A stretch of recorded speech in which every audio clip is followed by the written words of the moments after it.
Passionné de console, enfilez vos lunettes. C'est maintenant qu'on décolle, astiquez vos manettes. Y a pas de problème mon gars, tu connais la technique. Culture multimédia, c'est l'heure des micro-kits. Hey, rock ton coucouté, cache.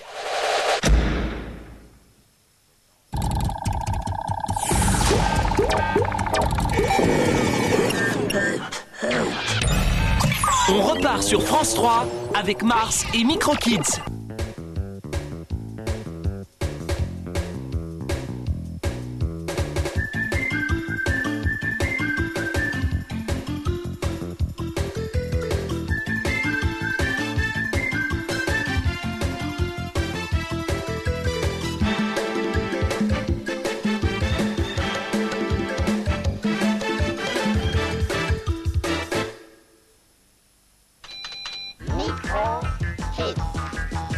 Salut à tous, bienvenue dans Micro-Kids, au multimédia Micro-Kids qui accueille aujourd'hui Jean Richen. Jean Richen va nous parler bien sûr de la Jaguar. Que vaut la Jaguar face à la Saturn et à la PlayStation? Qu'apporte le lecteur de CD-ROM? Des questions qui trouveront, j'espère, leurs réponses dans l'interview tout à l'heure dans Micro-Kids. Une fois n'est pas coutume, le jeu de la semaine dernière, le jeu caché, était un jeu sur Neo Geo de SNK. Il s'agissait de Mutation Nation. Bravo à tous ceux qui l'avaient trouvé.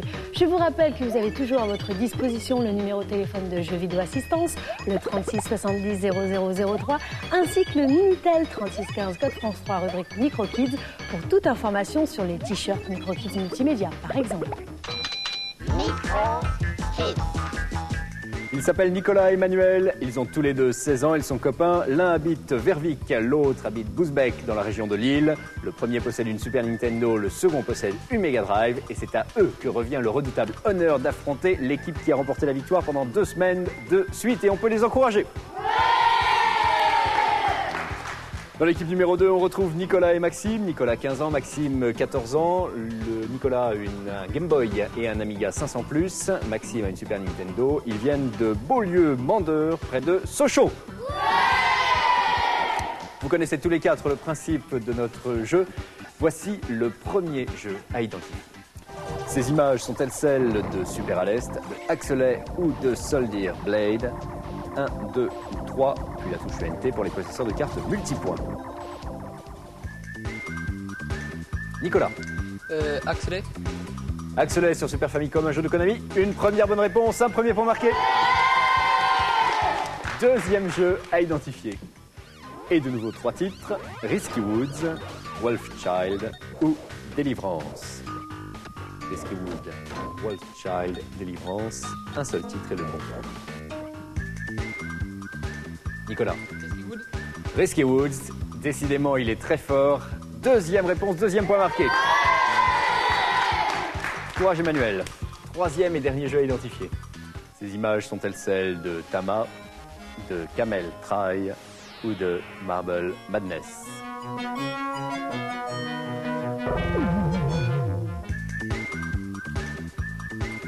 Nicolas. Marble Madness. Marble Madness, un parcours sans faute, une troisième bonne réponse. Et c'est l'équipe de Nicolas et de Maxime qui remporte la première manche.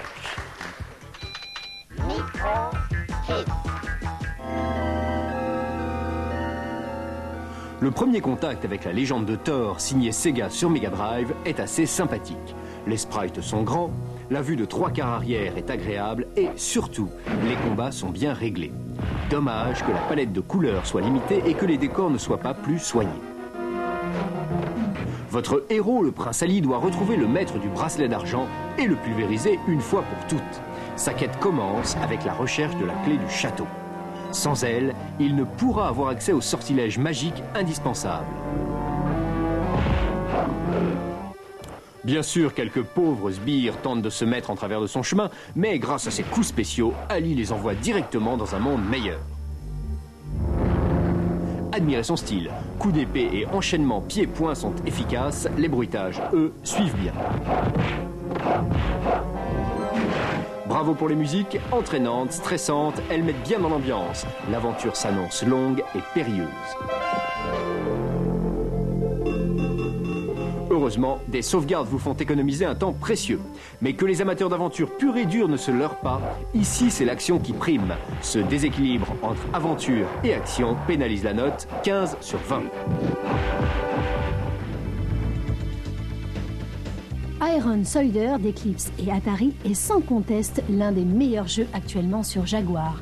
Le scénario est simple, vous faites partie de la résistance contre la force maléfique qui a envahi votre planète. Vous dirigez un robot en métal dans des décors en 3D. Différentes missions vous attendent. Détruire un pont, des bateaux. Mais tout le monde ne l'entend pas de cette oreille. Des tanks, hélicoptères et autres lanceurs de roquettes sont disséminés ici et là pour vous compliquer la tâche.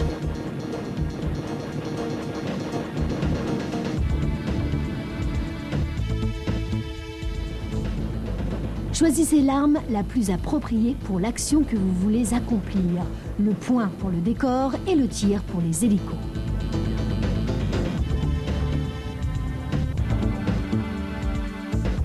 Histoire de récupérer énergie et munitions, détruisez les immeubles et ramassez les caisses.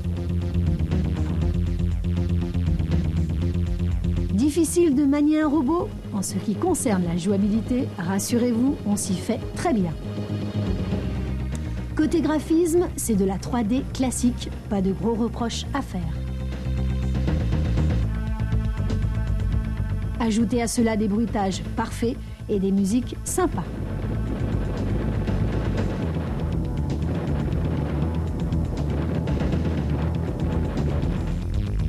Conclusion, si vous avez une Jaguar, précipitez-vous dessus, ce jeu vaut 17 sur 20. Cela dit, pour une console qui affiche haut et fort ses 64 bits, on s'attendait à mieux. PSX et Saturn, avec seulement 32 bits, proposent des graphismes et une animation beaucoup plus impressionnantes.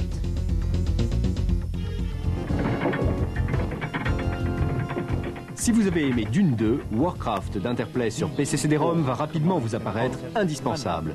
Comme le titre de Westwood, ce jeu mélange habilement wargames, gestion de ville et combat en temps réel. Le système de jeu est exactement le même, mais transposé dans un monde d'heroic fantasy où orques et humains se livrent une guerre sans merci.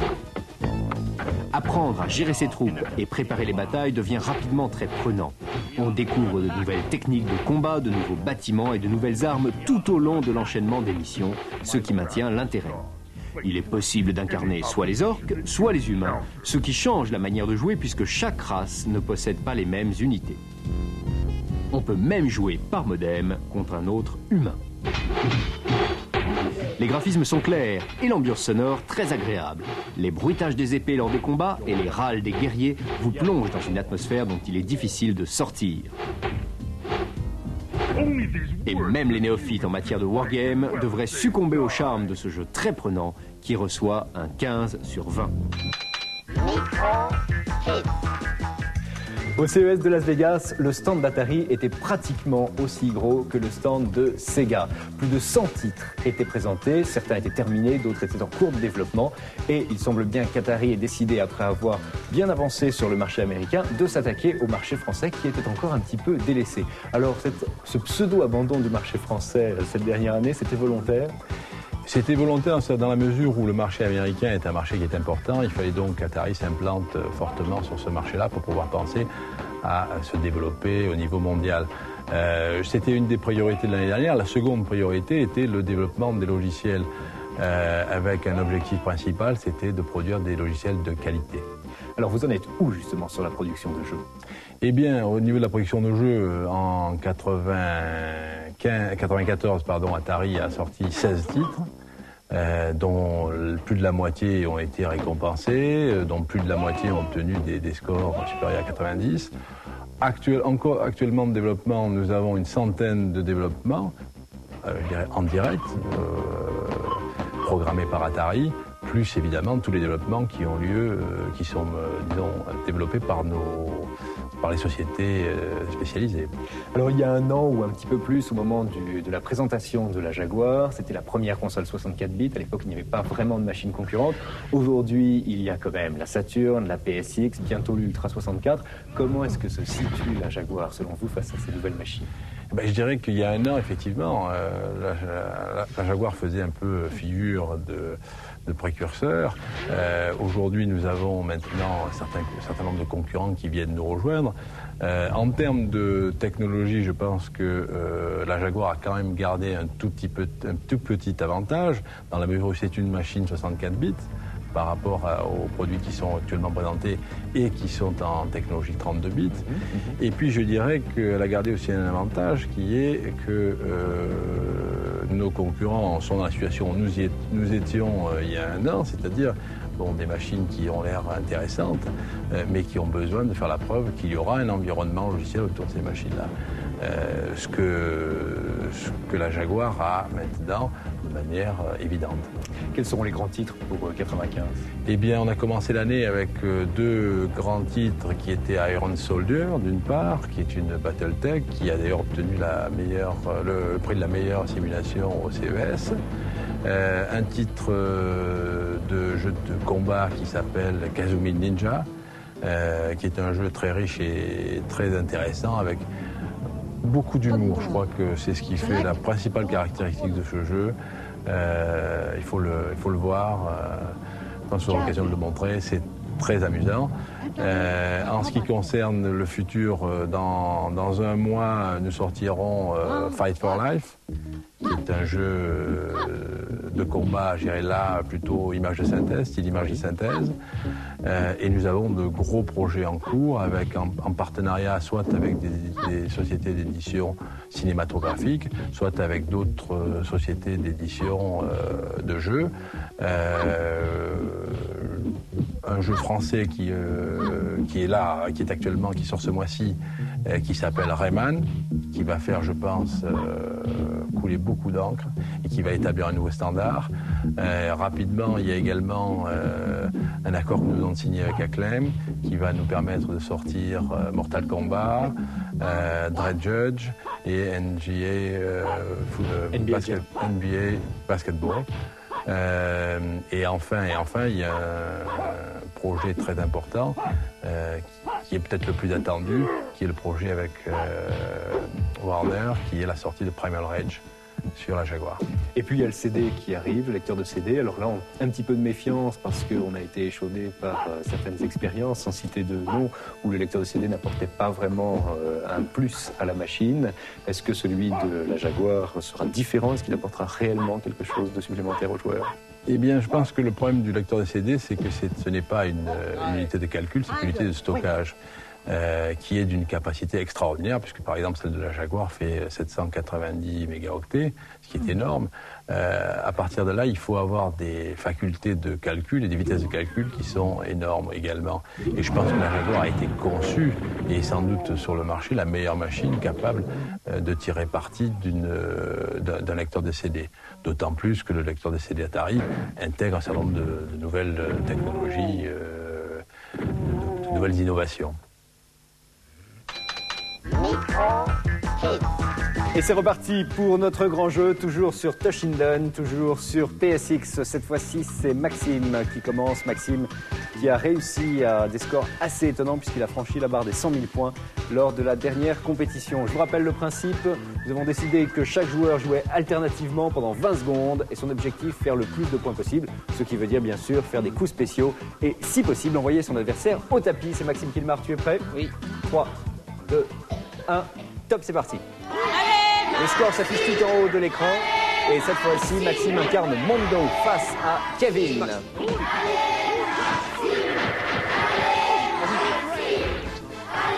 Une succession de coups spéciaux. Regardez comme son adversaire se redresse. Cela dit, il a l'air particulièrement redoutable. Maxime me semble en mauvaise posture. Stop! Stop, stop, stop, stop, stop. 14 650 points pour Maxime. Est-ce que Nicolas va faire mieux? Réponse dans quelques secondes. À toi de jouer, Nicolas. C'est parti. De nouveau, Nicolas dans la peau de Mondo face à Kevin. Et tout de suite, des attaques tourbillonnantes et un score qui monte assez rapidement. Plus que 10 secondes de jeu. Et Nicolas a déjà marqué 11 100 points. 2 secondes. Stop! 12 840 points. Son adversaire était pourtant en mauvaise posture. Cela dit, le score est le score. 12 840 points contre 14 650 points. C'est Maxime qui remporte la victoire sur cette deuxième manche. Et du coup, Nicolas et Maxime remportent leur troisième victoire consécutive. Vous choisissez un numéro 1, 2 ou 3. Le 1. Le 1. Et c'est une Mega Drive qui apparaît à l'image. Wow. Pas mal. Tranquille. Bravo à tous les 4. Des t-shirts Micro Kids Multimédia, bien sûr, pour les 4 candidats. Bravo à Nicolas, bravo à Emmanuel. Vous avez été très costaud. Peut-être moins bon, peut-être sur la première manche, mais en tout cas sur la deuxième, c'était vraiment bien. Je vous rappelle que si vous aussi vous voulez participer à l'émission, vous nous écrivez à l'adresse habituelle Micro Kids Multimédia Production Richard Joffo, 30 rue Eugène Carrière, 75 018 Paris. Je fais un pari pour le faire le plus vite possible. Et puis vous pouvez également découper un petit bulletin de participation dans le magazine Micro Kids Multimédia mensuel. L'avenir en matière de stockage, c'est le CD. On démarre avec le CDI. The Seventh Guest de Virgin est indétrônable à la première place. Keter d'Infogrames est de retour en deuxième place. Escape from Cyber City, le retour, et c'est en troisième place.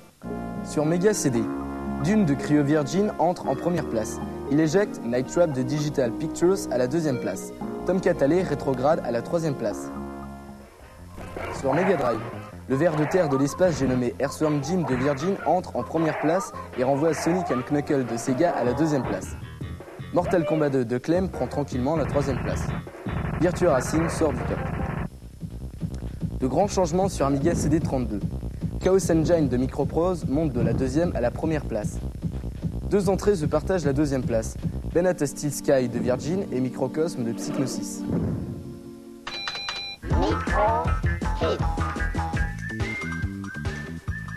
La bourse d'échange de Château-Gontier, Château-Gontier c'est dans la Mayenne, a lieu depuis 4 ans et la 4e édition a lieu aujourd'hui. Donc si vous êtes dans la région de Château-Gontier, il faut absolument aller à la halle du Haut-Anjou si vous voulez acquérir du matériel informatique à moindre coût. Une nouvelle collection vient d'être lancée par Cocktail Vision. Cocktail Vision, c'est l'éditeur, entre autres, du fameux Inca. Cocktail Vision s'adresse aux tout petits, aux 4-10 ans, avec une collection qui s'appelle les Playtoons. Les deux premiers titres sont Oncle Archibald et Spirou Micmac à Champigny.